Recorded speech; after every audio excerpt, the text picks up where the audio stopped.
So even the Fairy Tail fanboys themselves, Sting and Rogue, even had one awesome fight in this Tartarus arc. I gotta say, that was my most favourite part of this chapter, just seeing these two just go in. I mean, we see from the start of this chapter that Natsu, Grey, and Magi begins, and he's like, I'm gonna drag you down to hell. And he's literally grinding their faces into the wall, just showing how strong he is. If he's actually able to like smash up a bit like Natsu and Grey, then we've got to show that Magi in his demon form is no joke. I mean, they were going in, combining their fire and combining that ice against his form magic, what you see is that it's heavily amplified in his demon form. And it shows, he is no joke.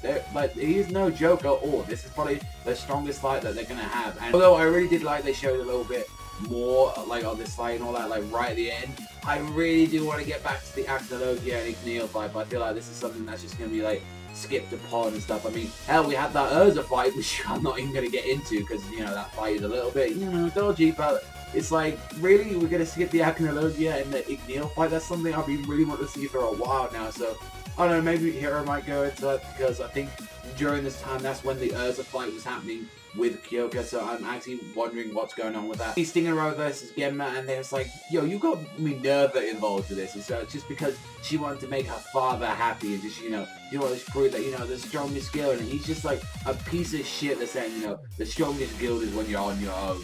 It's like you can only be one person who's the strongest guild. Having other people to depend on is like what makes you weak and stuff like that. And it's like, this is the main reason like she transformed into demons, because she's just so used to like doing her father's biddings and stuff like that. And whenever she tried to make it out to her, and she saw that, you know, oh, it just wasn't enough just for her to have like, you know, people around her. It's like, oh, she followed in her father's footsteps, and that piece of shit dragged her around, and now she probably can never change back into a normal human being ever again because of this stuff. So I did like that Sting and Rogue were actually going in and saying, you know, you don't know about one of the strongest guilds like that. Like, you see them, they're fighting right now, and it's like, okay, we get Sting and Rogue, stop being like little fanboys of Fairy Tail and stuff like that. I mean, I really enjoy them pretty much, but I wouldn't say like, yeah, they're the strongest guild, they're my favourite characters ever. Like, it's like, yo, the Fairy Tail is fucking cool and shit like that.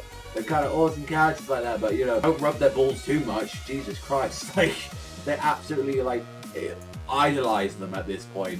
And it's saying, like, when they showed it, like, the best part of this chapter, like I said, it was with Sting and Rogue, when they finished off Genma with the white shadow dragon still just, like, firing off all these beams and lasers and slashes and stuff. They were going all throughout his body and stuff like that. I was like, holy shit, that looks fucking sick. But one thing is that these guys know how to do combination attacks. I wish, you know, like, Natsu and Gajeel could do, like, awesome combination attacks like these two. It's just because these two are so much in sync that they're, like, able to actually do these, like, awesome techniques. Like, when they were going against Natsu in the Grand Magic Games, they had that awesome, massive, like, this huge finisher that they tried to do on Natsu. Regardless, he managed to get up and say, fuck your couch. And that's the thing, like, I really did enjoy this chapter. I thought this was like a good one. Yeah, I don't really care for Sting and Rogue as much as I do maybe to other people and all that, but it's like, yeah, it was a pretty awesome chapter that we got to see. You know, we finally got through the Genma fight, which, to be honest, I felt like that was like padding out this arc a little bit, so I'm glad that, you know, Hero just literally just, oh, here's a little fight to him, and just had a little cool moment for Sting and Rogue, and there you go, we can go back to the Magi and Natsu and Grey fight. So the only fights we pretty much got left going on right now is the Urza and the Kyoka one. Igneel versus Aknologia, and Grey and Natsu versus Magi right now. So I don't know if we're going to see the Igneel and Aknologia fight, I have no idea, but I'm pretty sure at the same time we're going to keep seeing the Urza fight throughout this, and also probably maybe we might see little hintings and stuff like that of the Igneel and Aknologia fight. I hope we do see that, or who knows, maybe even End might show up at the end of this chapter, but we definitely know for certain, like, Sting and Rogue aren't going to help now, because they are absolutely... I would say in this chapter, though, I would like to see what was Genma's, like, magic at the end. It's just, they're like, oh, we're just fighting him, like, fuck it, let's just beat the shit out of him.